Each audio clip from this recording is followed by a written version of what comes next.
Welcome to the Industrial Talk Podcast with Scott McKenzie. Scott is a passionate industry professional dedicated to transferring cutting-edge, industry-focused innovations and trends while highlighting the men and women who keep the world moving.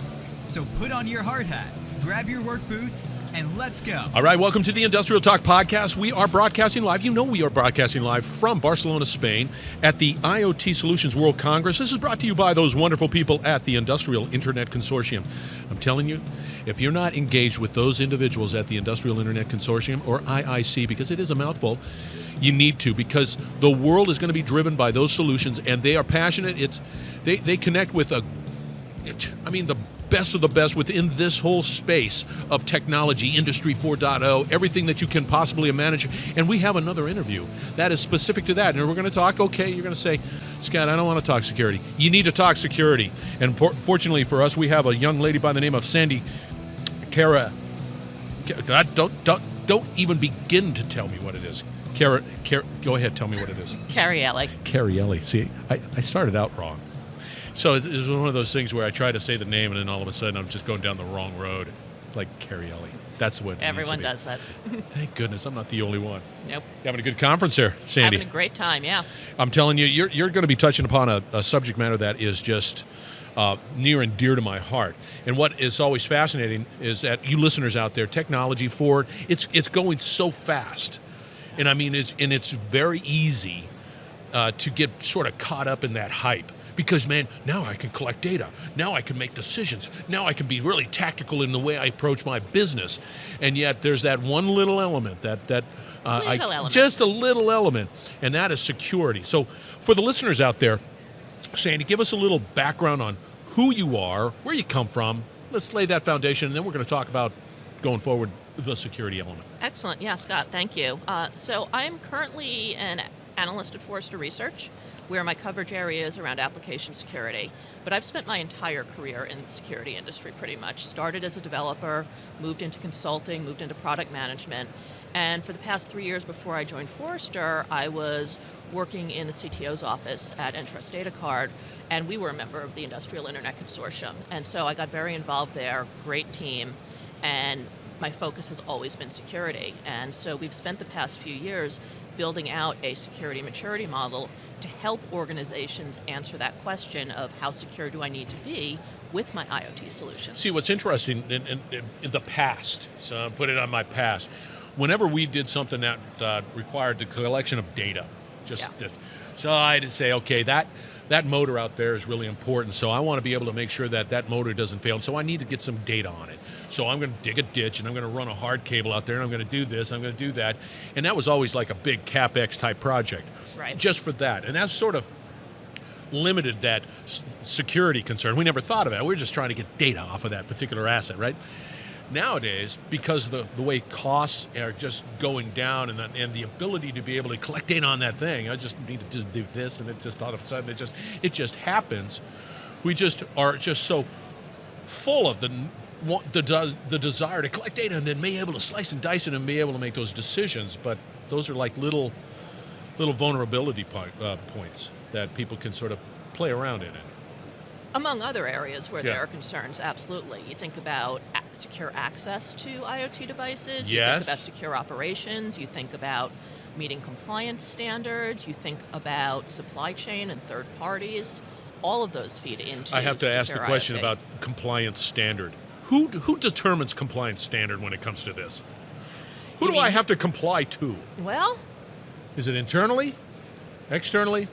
It depends. Most of the time when I talk about compliance, I'm talking about external standards that either come from some sort of government or security more broadly, but also you may have industry-specific standards. Yes. And this is an area where there isn't a lot right now for IoT security.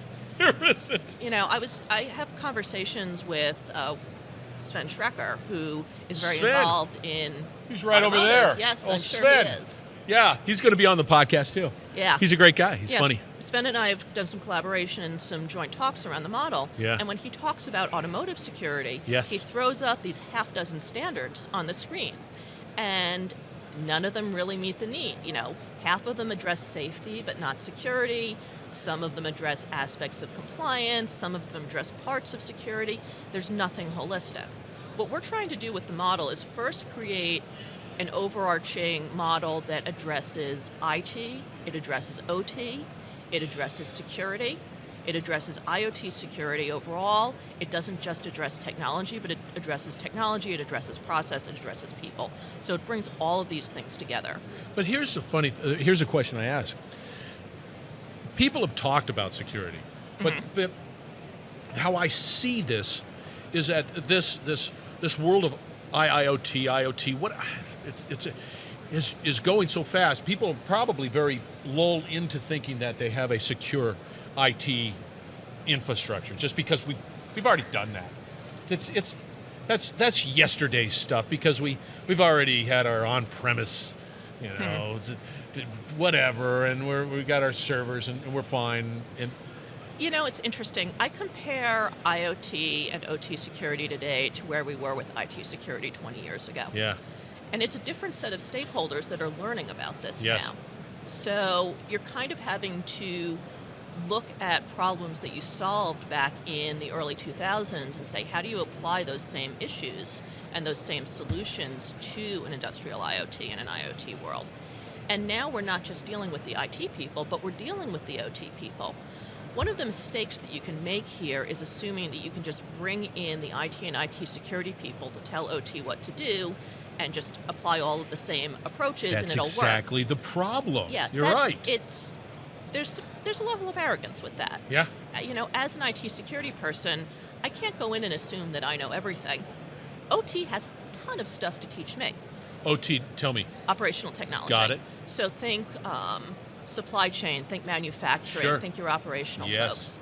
Now, if I were to go into that group of people and say, okay, so, in the IT world, we take down all our servers for 2 hours a week to upgrade. Yeah. Do you mind turning off your cars or your manufacturing equipment 2 hours a week?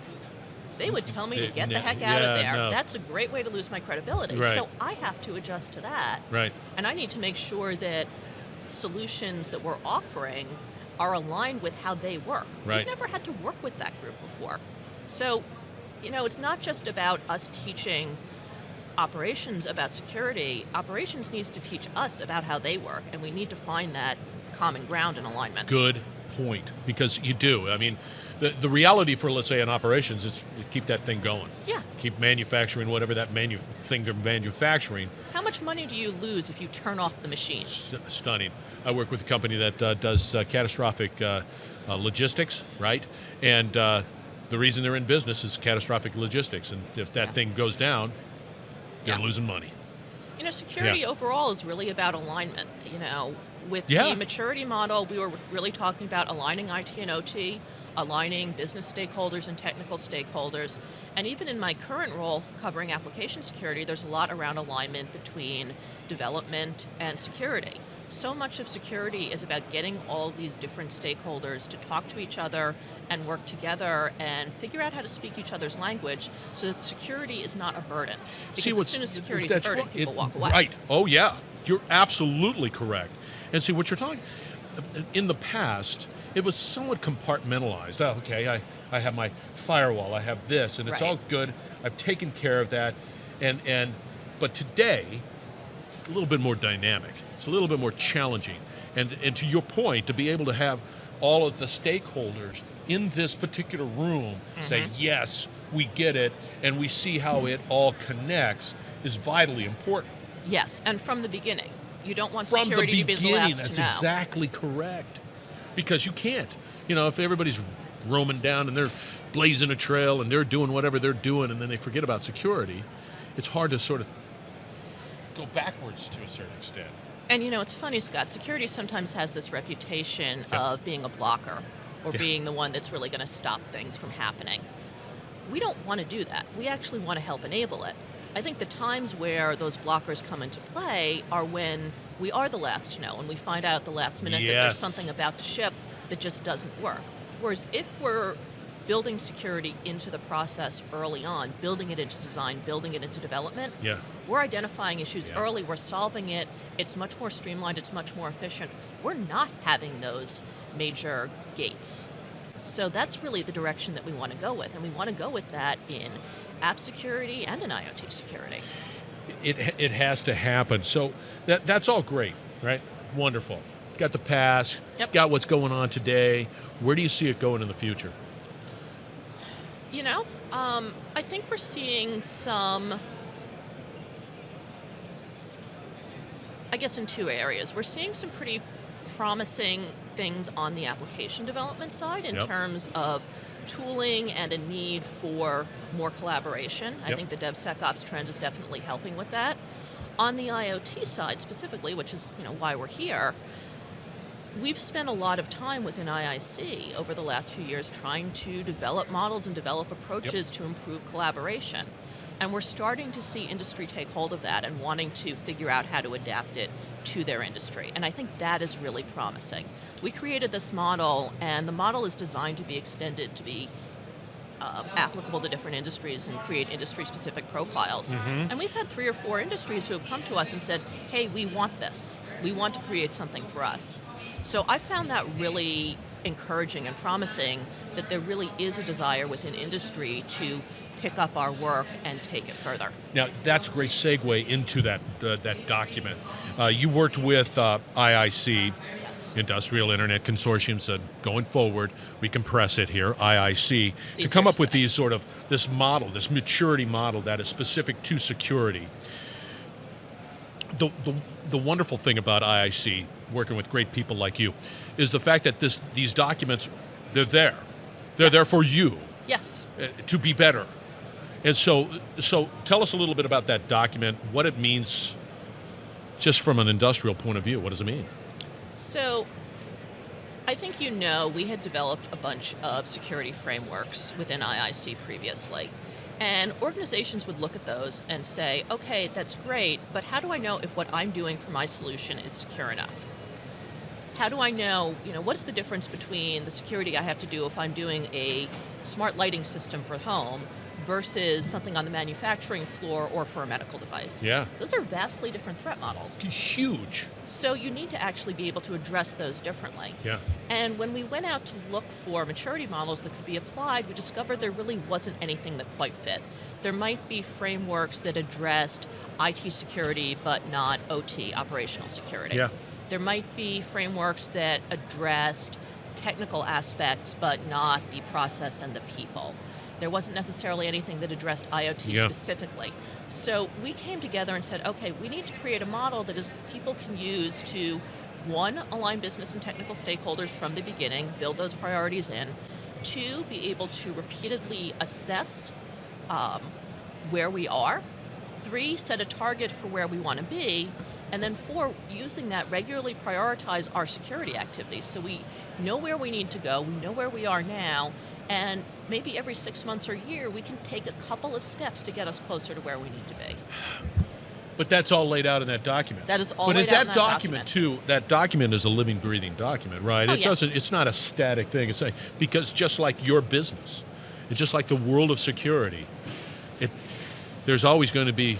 There'll be changes and updates, and even more interesting, there will be extensions. I mentioned that we're working with various industry associations on what we're calling profiles. So we created the security maturity model at a general scope, sort of IT and OT general guidance around security. What are the different levels of what we call comprehensiveness or sophistication that might apply for each of 18 different security practices. And we created that, but we knew that there is going to be industry-specific and even system-specific guidance that, well, I'm not an expert in retail. I'm not an expert in manufacturing. I can't answer those questions. But retail industry associations can, automotive industry associations can. So we designed this so that they could then take the model and they could create an extension, what we're calling a profile, that adds the next level down and saying, hey, for this particular security practice, these are other things that you need to consider at different maturity levels. So if I were to sort of visually sort of depict what you just said, you have a core document that somewhat leans to the generic to a certain extent, and then you have pretty sort of modules that are industry specific, automotive, retail. That's the goal, yes. That is just a spectacular. That's great because this could be modified, but then the real value is going to come from the profiles. That's exactly, and that's where you pull in all the experts. All the experts are saying, yeah, I got it. I see where you're going. No, we do it this way, not that way, that type of thing. Right. I mean, good. Think about all of the different regulations that apply to, say, automotive specific or retail specific. Yeah. Or all of the different threat models you need to worry about there that aren't going to be applicable to another industry. One example that my co-presenter Ron Zahavi likes to talk about is key fobs. You know, years ago, your concern with a key fob might be that it's stolen. Right. Now your threat model has to include signal amplification. Yeah, it's so true. It's so true. You're absolutely right, man. And just so that I want to make sure that the listeners understand, do I have to be a member of IIC to get the access to this document? No, you do not. It is freely available on the IIC website. See, okay, so now it's free. Now you're removing all of the blocks. You're removing the friction of me getting that information. But what is the biggest challenge? Why? I mean, this seems like a no-brainer. There's a number of conversations I've had, and it's like, you need to do this, you need to do this. Yeah, it's free. The bottom line, this, that. What's the biggest challenge? Why? You know, Scott, ultimately security is often a communications challenge. I think step one in a lot of cases is you have to get the business and the technical and security people all on the same page, saying, hey, we want to work together to make sure that we are not only producing a great solution, but we're producing a secure solution, and that we can continue to secure that solution seamlessly, as you said, low friction, and that's going to stand the test of time. Everyone needs to agree with that up front. You know what it always gets down? It gets down to the human level. It always Security does. often is, yeah. It's like, you listeners out there, I'm just telling you right now, this is an important topic. There's no reason why you can't excel at it because, apparently IIC and wonderful people like Sandy provide that insight and wisdom for free, which just, I guess when it comes, I can read that document. I probably would fail miserably at some of the words, but however, I can read it, and then I would imagine I'd have access to people who could say, here, come over here and we'll help.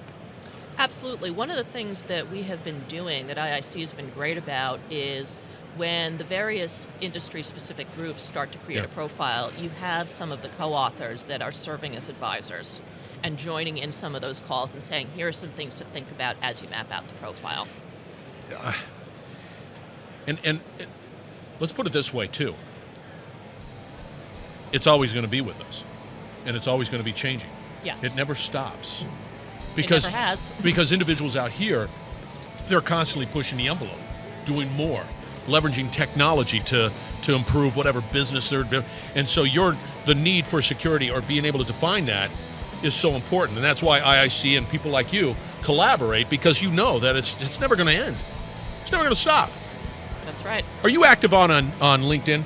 Absolutely, yes. So I'm telling you right now, listeners, you need to be able to get a hold of this young lady because she pretty much knows her stuff. She's smarter than I am, which is pretty much 99. Pretty much everybody here is smarter than me. So nonetheless, you were fantastic.